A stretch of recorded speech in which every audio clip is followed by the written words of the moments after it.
Okay, well, we saw when we were talking about the trans lines. I just connected them up there. But these clamps were so tight because they didn't put a flare on it anyways. So it was starting to leak. Starting to leak and just chew through the... So we're chopping that end off so we can get through that hole. And we will be talking to Aaron about what he wants to do.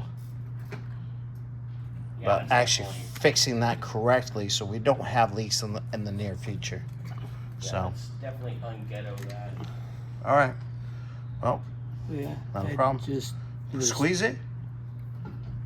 Is it hard? Yeah. Oh, that's old. Yeah, it's old. You can It's not a big deal. Drop it in the bucket. Cut the other one so we can slide them through. We'll call that good. So I can get that last bolt out so I can take the lower control arm out. And then we get to fight this guy. Punchy. Later.